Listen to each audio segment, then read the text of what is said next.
오늘 은혜 받으실 하나님의 말씀은 사무엘상 13장 1절에서 15절입니다. 구약성경 426면입니다. 우리가 이 말씀을 함께 읽으실 때 하나님의 음성으로 들으시길 바랍니다. 사울이 왕이 될 때에 40세라. 그가 이스라엘을 다스린 지 2년에 이스라엘 사람 3,000명을 택하여 그 중에서 2,000명은 자기와 함께 믹마스와 베델산에 있게 하고 1,000명은 요나단과 함께 베냐민 기브아에 있게 하고 남은 백성은 각기 장막으로 보내니라. 요나단이 게바에 있는 블레셋 사람의 수비대를 치매 블레셋 사람이 이를 들은지라. 사울이 온 땅에 나팔을 불어 이르되 히브리 사람들은 들으라 하니 온 이스라엘이 사울이 블레셋 사람들의 수비대를 친 것과 이스라엘이 블레셋 사람들의 미움을 받게 되었다 함을 듣고 그 백성이 길갈로 모여 사울을 따르니라. 블레셋 사람들이 이스라엘과 싸우려고 모였는데 병거가 3만이요 마병이 6,000명이요 백성은 해변에 모래같이 많더라. 그들이 올라와 베다웬 동쪽 믹마스에 진침해 이스라엘 사람들이 위급함을 보고 절박하여 굴과 수풀과 바위 틈과 은밀한 곳과 웅덩이에 숨으며 어떤 히브리 사람들은 요단을 건너 갓과 길르앗 땅으로 가되 사울은 아직 길갈에 있고 그를 따른 모든 백성은 떨더라. 사울은 사무엘이 정한 기한대로 이레 동안을 기다렸으나 사무엘이 길갈로 오지 아니하매 백성이 사울에게서 흩어지는지라. 사울이 이르되 번제와 화목제물을 이리로 가져오라 하여 번제를 드렸더니 번제 드리기를 마치자 사무엘이 온지라. 사울이 나가 맞으며 문안하매 사무엘이 이르되 왕이 행하신 것이 무엇이냐 하니 사울이 이르되 백성은 내게서 흩어지고 당신은 정한 날에 오지 아니하고 블레셋 사람은 믹마스에 모였음을 내가 보았으므로 이에 내가 이르기를 블레셋 사람들이 나를 치러 길갈로 내려오겠거늘 내가 여호와께 은혜를 간구하지 못하였다 하고 부득이하여 번제를 드렸나이다 하니라. 사무엘이 사울에게 이르되 왕이 망령되이 행하였도다. 왕이 왕의 하나님 여호와께서 왕에게 내리신 명령을 지키지 아니하였도다. 그리하였더라면 여호와께서 이스라엘 위에 왕의 나라를 영원히 세우셨을 것이거늘 지금은 왕의 나라가 길지 못할 것이라. 여호와께서 왕에게 명령하신 바를 왕이 지키지 아니하였으므로 여호와께서 그의 마음에 맞는 사람을 구하여 여호와께서 그를 그의 백성의 지도자로 삼으셨느니라 하고 사무엘이 일어나 길갈에서 떠나 베냐민 기브아로 올라가니라. 사울이 자기와 함께한 백성의 수를 세어보니 600명 가량이라.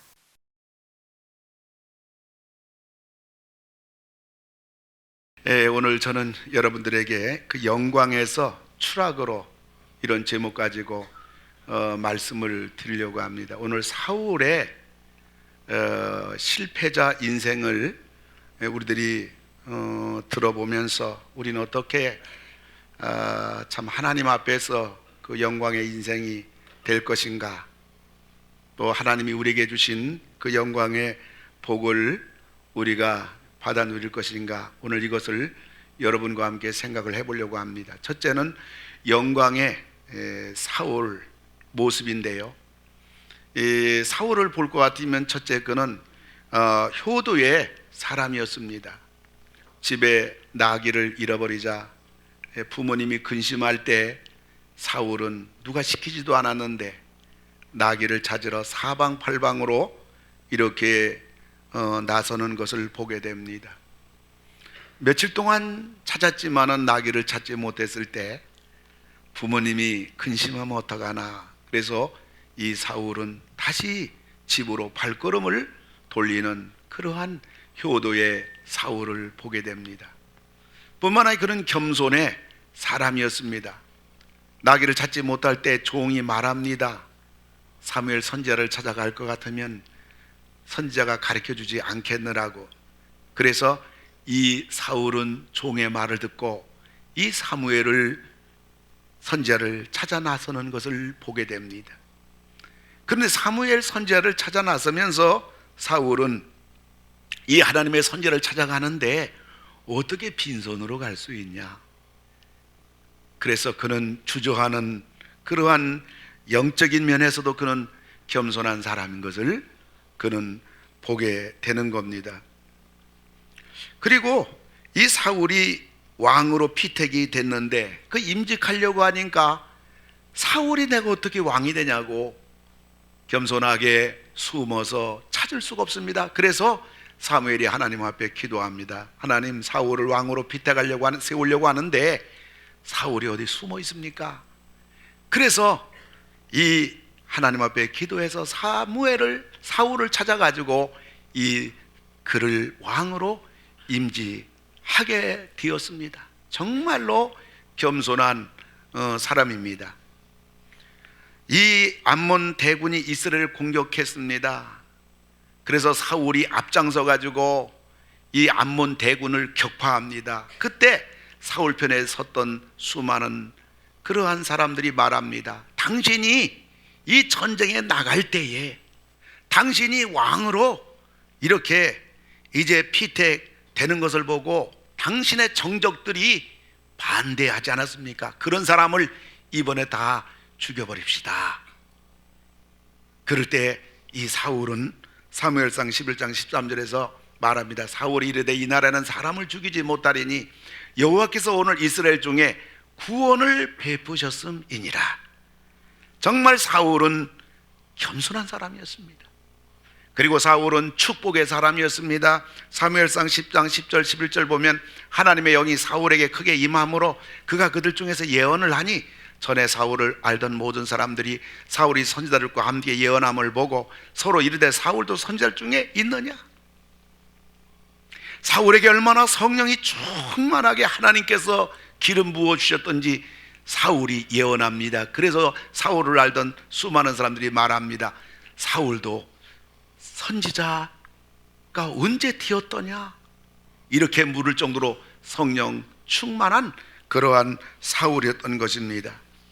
그리고 암몬이 이스라엘을 공격해 왔을 때에 사울은 나라를 구하기 원했습니다만 누가 무명의 사람 사울을 따라오겠습니까? 근데 사무엘상 11장 7절을 보면 여호와의 두려움이 백성에게 임함에 그들이 한 사람같이 나온지라. 하나님께서 사울에게 강력한 리더십을 줘가지고 백성들의 마음이 전부 다 두려움에 떨게 해서 사울을 쫓아가지 아니하면 우리가 앞으로 큰 봉변을 당하리라. 그래가지고 백성들이 무명의 사람 사울의 뒤를 쫓아가지고 암몬을 공격해서 승리하게 되어지도록 하나님께서 이 사울에게 강력한 리더십을 줬습니다. 그리고 사울은 이스라엘의 초대왕이 됐습니다. 사울이 이렇게 된 것은 측량할 수 없는 하나님의 은혜를 입은 사람입니다. 하나님의 사랑을 입은 사람입니다. 하나님의 축복을 받은 사람입니다. 무명의 한 시골 젊은이가 승승장구해서 한 나라의 왕이 된 거 영광의 사울의 모습입니다. 그런데요, 사울이 40세에 왕이 됐는데 길지도 않은 2년 지나고 나서 오늘 사건이 벌어진 겁니다.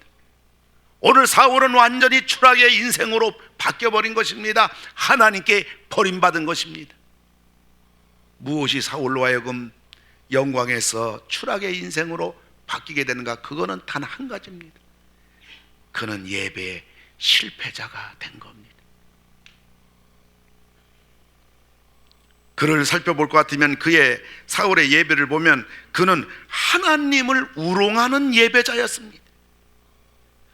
제사는 하나님의 종 사무엘만이 집례하는 건데 그는 생각하기를 하나님이 좋아하는 예배를 내가 드리는데 누가 맡겠느냐? 뿐만 아니라 예배를 집례할 하나님의 종이 일주일을 기다려도 오지 않아서 내가 예배를 집례하는데 누가 말할 것이냐? 전쟁에 나가서 승리하려면 반드시 예배를 드려야 되는데 블레셋 대군이 지금 코앞에 닥쳐왔는데 사무엘을 기다리고 일주일 돼도 오지 않아서 내가 그래도 하나님 앞에 예배드리고 전쟁에 나가겠다는데 누가 여기에 말할 거냐? 한마디로 말해서 하나님 앞에 방자합니다. 하나님 앞에 지멋대로입니다. 신앙생활하는 우리들이 조심해야 될 것입니다. 말씀을 제쳐놓고 교회를 제쳐놓고 교회 질서를 제쳐놓고 자기 혼자 잘 믿는 것이냐, 자기 혼자서 하나님을 독점한 것이냐, 자기 혼자서 하나님과 관계하는 것이냐 하는 것은 무지요 결국은 하나님을 우롱하는 겁니다. 우리가 이런 신앙, 이런 예배자가 되지 않기 위해서 우리는 보이지 않는 하나님으로부터 우리의 신앙이나 우리의 예배가 검증받으려고 할 것이 아니라 우리는 눈에 보이는 하나님 말씀대로 검증을 받아야 될 줄 믿습니다. 내 신앙이 지금 바른 신앙이냐? 내가 지금 하나님 앞에 바른 예배자냐? 내가 지금 하나님 앞에 인정받는 이 믿음의 길을 걸어가고 있느냐? 이것을 보이지 않는 하나님에게 검증받으려고 하면 사람은 나도 하나님 보이지 않고 너도 하나님 보이지 않으니까 결국 하나님은 다 각자요, 결국은 그 하나님은 우상으로 전락되는 겁니다. 그러므로 우리들은 우리의 신앙이나 우리의 예배가 눈에 보이는 하나님 말씀대로 검증받아서 하나님 말씀대로의 신앙이 되고 하나님 말씀대로 예배자가 됨으로 인해서 여러분 신앙이 사울처럼 하나님을 우롱하는 그러한 타락된 예배자 신앙이 되지 않기를 주님의 이름으로 축원합니다. 눈에 보이는 하나님 말씀대로 검증할 뿐만 아니라 우리는 우리의 신앙이나 예배는 어디까지나 눈에 보이는 교회의 대중들로부터 인정을 받아야 되는 겁니다. 그래서 교회 안에 성도들이 저 김 집사님 믿음 진짜예요. 저 집사님 예배 참 하나님 앞에 아름다운 예배자야. 이 사람으로부터 저 사람으로부터 우리의 신앙이나 우리의 예배가 사람들로부터 인정받지 못한다면 그 신앙은 잘못된 것입니다. 신앙은 정상이 아닌 것입니다. 우리의 나타나는 신앙의 모습, 예배의 모습, 그것이 한 번만 보여지는 것이 아니라 언제나 그분을 볼 때에 그 신앙이 변함이 없고 그 믿음이 변함이 없고 그 봉사가 변함이 없고 그 예배가 변함이 없고, 그래서 우리의 신앙은, 우리의 예배는 눈에 보이는 대중들, 눈에 보이는 성도들로부터 우리가 인정을 받아야 됩니다. 모든 것을 무시하고 혼자서 하나님을 직접 상대하려고 하는 신앙은 피조물 인생이 창조주 하나님을 우롱하는 것입니다. 사울은 하나님을 우롱하는 예배자였습니다. 모든 사람 인정하지 않는데 혼자 독불장군으로 내가 하나님께, 하나님은 나를 위해서, 이러한 잘못된 사울의 예배 신앙이었던 겁니다. 뿐만 아니라 사울은 믿음이 부실한 예배자였던 겁니다. 사울이 정말 믿음의 사람이었다면 블레셋의 공격이 코앞에 다가왔다 할지라도 예배 침례자 사무엘을 기다렸을 것입니다. 하나님을 믿었을 것입니다. 믿음이 없으니까 기다리지 못하는 것입니다. 믿음이 없으니까 그는 어려움이 다가오자 하나님을 놓쳐버렸어요. 어려움이 다가오자 그가 평소에 믿음이 있다고 하던 그 믿음이 다 사라졌다는 말인 것입니다. 뿐만 아니라 위기가 다가오자 그는 하나님 말씀을 그는 다 놓쳐버린 것입니다. 하나님 놓쳐버렸어요. 믿음이 다 사라져버리고 말았던 겁니다. 하나님 말씀마저 다 그는 외면하는 사울이 된 것은 결국 그는 믿음이 부실한 자였던 것입니다. 하나님이 누구를 기뻐하는 겁니까? 히브리서 11장 6절을 보면 믿음이 없이는 하나님을 기쁘시게 하지 못하나니. 여러분, 하나님이 기뻐하는 건 우리의 믿음인 줄 믿으시기 바랍니다. 하나님 믿으시면 아멘 하시기 바랍니다. 하나님 살아계신 거 믿으시면 아멘 하시기 바랍니다. 하나님은 창조주 하나님인 것입니다. 하나님은 사랑의 하나님인 것입니다. 하나님은 우리에게 응답해 주시는 것입니다. 하나님은 지금도 우리와 함께 계시는 것입니다. 하나님은 우리를 사랑하시는 것입니다. 이 믿음, 아무리 우리가 요란스럽게 예배드리고 아무리 요란스럽게 헌신하고 그런다 할지라도 정말 믿음이 없다면 하나님을 기쁘시게 할 수가 없는 것입니다. 하나님이 제일 기뻐하는 것은 우리의 믿음인 것입니다. 여러분, 이런 믿음이 여러분 속에 충만하기를 주의 이름으로 축원합니다. 믿음이 없이는 하나님을 기쁘시게 하지 못하나니. 하나님께 나아가냐는 반드시 그가 계신 것과 여러분 하나님께 나온 줄 압니다. 여러분, 하나님이 반드시 계시다는 것, 그 믿음이 하나님을 기쁘시게 하는 겁니다.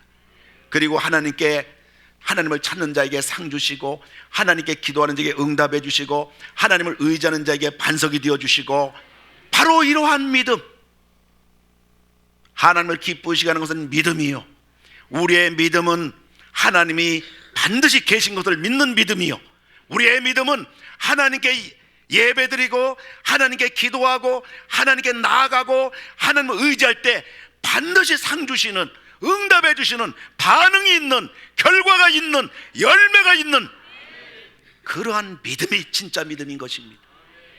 근데요, 사울은 이 믿음이 없다 그 말이에요. 그래서 사울은 믿음이 부실한 자였던 겁니다.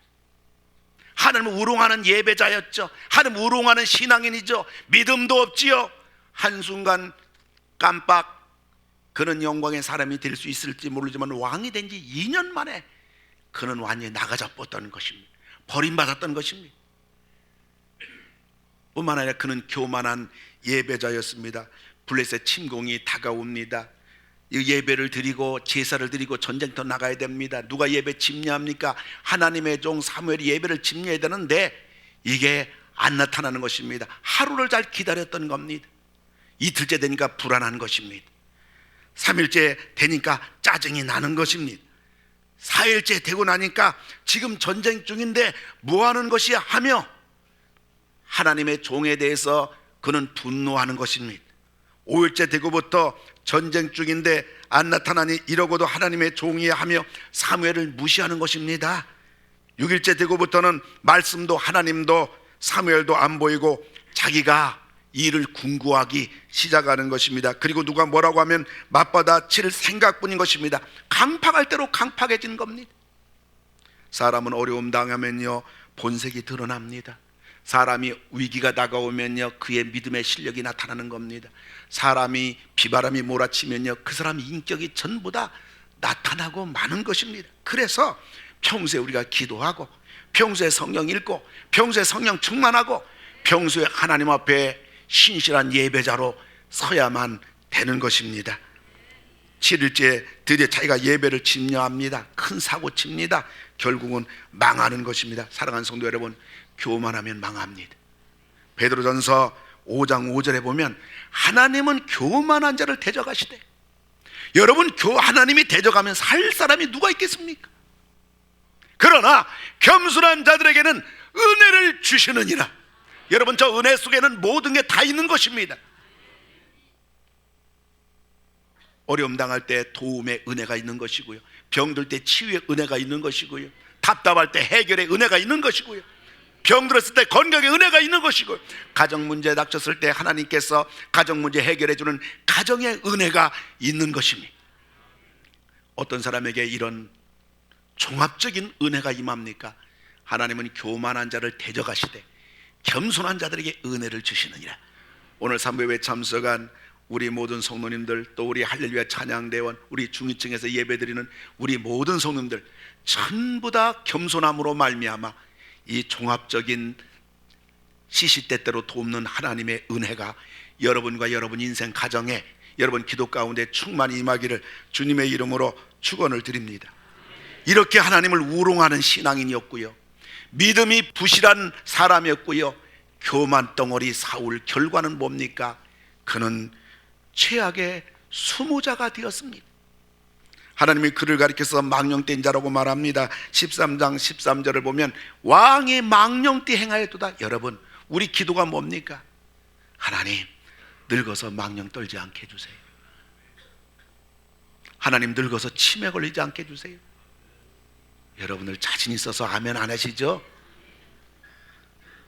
한 번 더 기회를 드립니다. 여러분 나이 드셔서 망령 들지 말기 바랍니다. 치매 걸리지 말기 바라는 것입니다. 죽는 게 낫지요. 망령 들어서 어떻게 살아요? 치매 걸려서 어떻게 사냔 말이에요. 사람 사이에도 망령 들어도 빨리 저 사람 그저 세상 떠나는 것이 좋겠다. 사람들 10명이 10명 다 안타깝게 그런 마음을 가지고 있단 말이에요. 그런데 하나님께서 이 사울을 향해서 그는 망령띠 행하였도다. 하나님이 그를 책망한 것입니다. 하나님이 그를 망령된 자라고 지목하신 것입니다. 물론 여기 망령됐다는 히브리 원문을 보면 가장 어리석은 자라, 가장 악한 자라, 그런 뜻입니다. 치매를 말하는 건 아닌 것입니다. 여러분에게 이해를 돕기 위해서 치매라는 말을 썼습니다마는, 하나님이 망령되다고 말하는 것은 사실은 치매 걸린 것보다도 더 부끄러운 것입니다. 예배 실패자가 되는 것보다 사람이 더 추해지는 것은 없는 것입니다. 두 번째, 최악의 손실자가 되었습니다. 13절 14절을 보면 왕이, 하나님 여호와께서 왕에게 내리신 명령을 지키셨더라. 무슨 말입니까? 왕이 정말 참된 예배자가 되었다면, 신령과 진정으로 예배드린 예배자가 되었더라면, 왕이 예배를 사모하고 예배를 소중히 여기고 말씀대로 예배 성공자가 되었더라면 여호와께서 왕의 나라를 영원히 세우셨을 것이거늘, 이 사울의 왕권, 사울의 자손 대대로 왕이 되도록 당신이 예배를 똑바로 드리고, 당신이 예배를 사랑하고, 당신이 예배를 소중히 여기고 신령과 진정으로 드리는 예배자가 되었더라면 당신 가문은 영원토록 왕권이 계승됐을 것이라. 이처럼 복이 어딨냔 말이에요. 여러분들이 하나님 앞에 예배를 소중히 여기고 예배를 최선 다해서 어려운 중에도 바쁜 중에도 예배당에 달려나와서 하나님 앞에 예배를 드리고 예배를 드릴 때에 하나님께서는 우리의 예배를 보시고 너의 가문 대대로 내가 너에게 복을 주겠노라, 이런 복을 받는 여러분 가문, 명문 가문 다 되기를 주의 이름으로 축원을 드리는 것입니다. 그러나 당신은 예배 실패자가 되고 예배를 무시하고 예배를 멸시했기 때문에 지금은 왕의 나라가 길지 못할 것이라. 사울로서 왕권이 끝난 게 아니에요. 사울은 이후부터요 미치광이가 됩니다. 귀신 들려버리는 것입니다. 그의 자랑스러운 새아들과 함께 이 애비 때문에 전쟁터에서 비참하게 자식과 함께 몰살당하고 마는 것입니다. 여러분 통해서 여러분 가정이 잘 되기를 바라는 것입니다. 여러분 때문에, 여러분이 부모이기 때문에, 여러분 기도를 통해서, 믿음을 통해서, 예배를 통해서 하나님 앞에 아름다움으로 말미암아 여러분 때문에 여러분 자손들까지 부족하지만은, 연약하지만은 그럼에도 불구하고 하나님의 복을 다 받는 여러분 자손들 다 되기를 주님의 이름으로 축원을 드립니다. 예배 실패자가 되는 것보다 더 큰 손해는 없는 것입니다. 그리고 최악의 낭패자가 되었습니다. 14절에 보니까 여호와께서 그의 마음에 맞는 사람을 구하여 여호와께서 그를 그의 백성의 지도자로 삼으셨느니라. 여기 하나님 마음에 맞는 사람은 단수가 아니라 복수입니다. 누구든지입니다. 여러분 하나님 마음에 맞는 여러분 되기를 주님의 이름으로 축원합니다. 그리고 하나님이 구한다는 것은 언제나입니다. 한 번 사랑 구하고 끝나는 것이 아니라 어제도 구하고 오늘 또 구하고 내일 또 구하는데, 하나님 맞는 사람을 하나님이 구할 때 바로 오늘 내 자신이 예배자로서 합격되는 여러분 되기를 주님의 이름으로 축원합니다. 그리고 하나님이 구한다는 말은 기회라는 말입니다. 하나님은 누구에게나 기회를 주시지만은 기회를 놓치면 그는 끝나는 것입니다. 마귀는 말합니다. 야, 기회가 얼마든지 있다. 네가 예수 믿을 날도 얼마든지 기회가 있고, 헌신할 것도 앞으로 얼마든지 기회가 있고, 헌금할 것도 얼마든지 기회가 있고, 기회가 있다. 그러면서 큰 기회가 다가오면 너무 힘들어. 작은 기회가 다가오면 야, 별 볼 일 없어. 그러면서 마귀는 어쩌든지 기회를 놓치고 포기하게 만들고 외면하게 만들므로 말미암아 기회를 전부 다 상실하게 하는 것입니다. 여러분, 하나님의 기회, 하나님 앞에 여러분이 예배드릴 기회, 헌신할 기회, 헌금할 기회, 충성할 기회, 복받을 기회 놓치지 마시고 여러분 이 귀한 기회를 전부 다 여러분의 것으로 삼으시기를 바랍니다. 예배가 왜 우리 인생의 승패, 영광과 추락에 절대적인 영향이 있는 것입니까? 그 미국 보스턴 지역에 그 A.J. 골든 목사님이라고 하면 유명한 설교가고 또 큰 교회 담임 목사님입니다. 이 골든 목사님이 설교로 아주 유명한 목사님인데, 그래서 이 목사님은 목회하는 중에서 무엇보다도 설교를 가장 소중히 여기고 설교 준비하는데 최선을 다하는 목사님입니다. 그런데 어느 날도 설교를 준비하고 있는데 이렇게 몸이 너무 피곤해서 그 의자에서 잠깐 졸게 됐습니다. 이게 졸게 되면서 이 골든 목사님이 꿈을 꾸게 되는데 그 꿈이 무슨 꿈이냐면 주일날 예배 드리는 꿈이었어요. 그래서 교회 의자에 성도들이 가득 찬 가운데서 예배를 드리는 꿈을 꾸는데, 여러분 꿈꾸더라도 개꿈 꾸지 말고 이런 꿈 꾸기를 바라는 것입니다. 아멘. 그래서 꿈꾸는데 예배 중에 중간에 한 30세 된 남자가 앉아서 예배를 드리는데 그분이 처음 보는 분이에요. 근데 목사님이 예배를 집례하면서 이상하게 그분에게 눈동자가 자꾸 가는 거예요. 그래서 예배를 다 끝나고 목사님의 성도를 다 배웅합니다. 근데 그 낯선 그 30대 남자를 꼭 만나길 원했는데 못 본 거예요. 그래서 안내위원들에게 말합니다. 오늘 예배 드릴 때 중간에서 웬 30대 된 낯선 남자가 내가 그분을 꼭 예배 끝나고 만나길 원했는데 혹시 그분을 본 적 있느냐? 혹시 안내위원들 여러분이 그분을 아느냐? 했더니 안내위원들이 말하는 겁니다. 예, 목사님 그분을 알고 말고요. 그 남자는요 다름이 아니라 바로 예수라는 사람입니다. 그걸 얘기하는 거예요. 근데 지금 꿈속 얘기하는 거요. 지금 현실 얘기로 지금 생각이 지금 저쪽으로 막 간 분이 있는 것 같아요. 이 눈동자 보면 이 금방 알거든요. 그래가지고 이 목사님이 꿈속에서 안내위원이 그 남자요 바로 예수란 남자입니다. 그 말을 들은 순간 이 목사님이 잠에서 벌떡 깬 것입니다.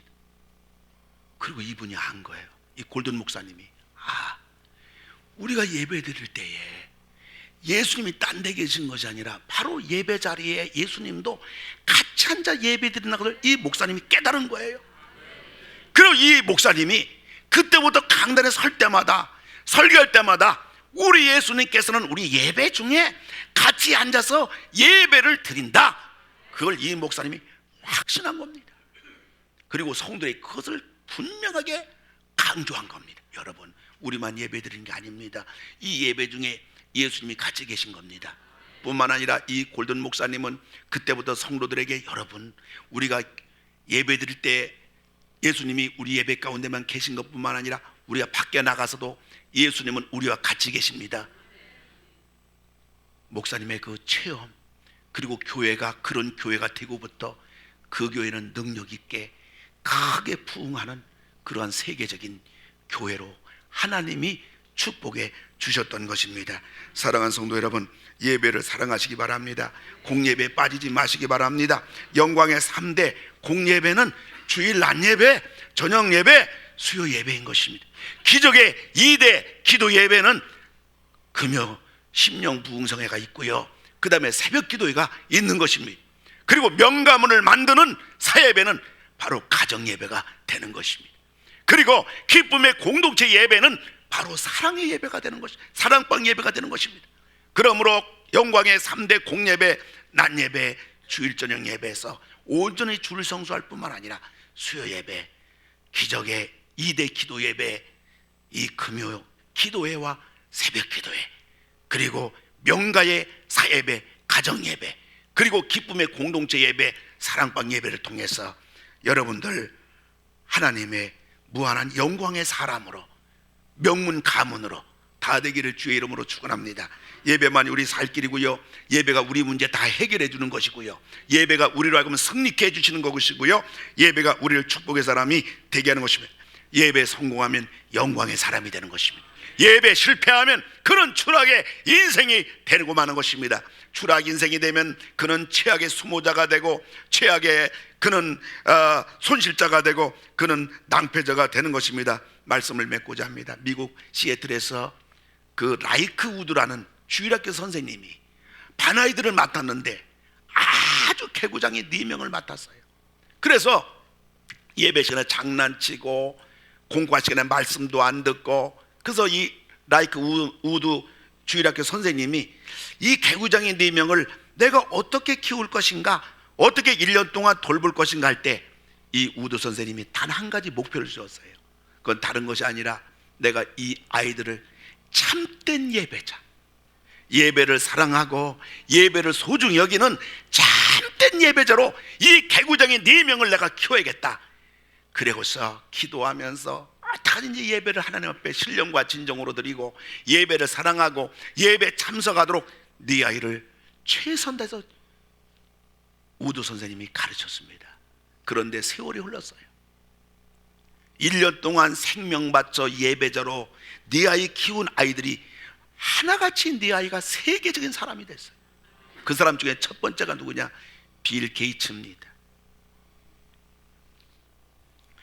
이 사람은 고등학교를 나와 가난한 가정에서 자라나 사업을 했지만은 하버드에 들어갔지만은 돈이 없어서 중퇴합니다.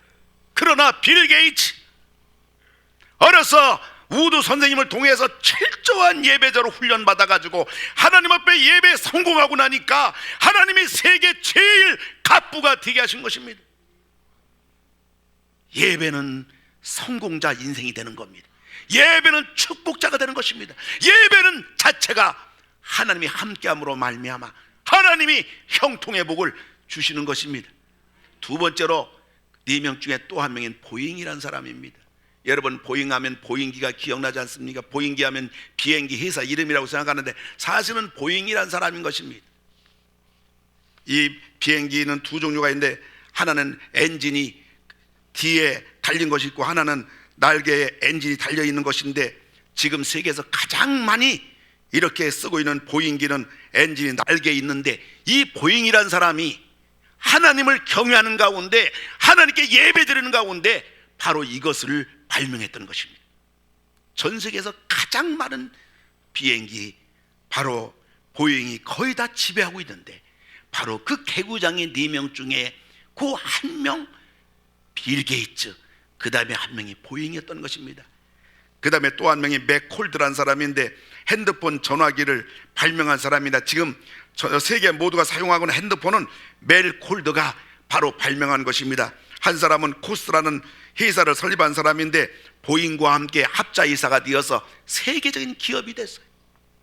라이크 우드라는 무명의 잘 알려지지 않은 주일학교 선생님, 이 사람이 어린 개구장의 4명을 예배자로 최선 다해 키웠을 때 거기에 빌 게이츠가 나오고 보잉이 나오고 맥콜드란 사람이 나오고 코스트란 그러한 사람이 나왔던 것입니다. 우리하고 신학이 다른 자유주의 신학자지만은 칼바르트가 예배 중요성을 3가지로 말했습니다. 예배는 가장 중요한 것이요, 가장 긴급한 것이요, 가장 영광스러운 일이다. A.W. 토저라는 세계적인 목회자, 그 다음에 저술가는 말합니다. 하나님께 사람을 부르셔서 먼저 예배자로 만드시고 그 후에 일하는 자로 만드신다. 여기에 제가 한마디 더 추가한다고 하면 하나님께서 사람을 부르셔서 먼저 예배자로 만드시고 그 후에는 일하는 자로 만드신다. 그리고 하나님은 그에게 축복자로 만드신다. 여러분, 예배를 통해서 여러분 이 어두운 때 아무쪼록 하나님 나라의 영광스러운 거장으로 이 땅에서 축복의 주인공으로 자손들에게는 복을 물려주는 부모들이 다 되기를 주님의 이름으로 축원을 드립니다. 우리 다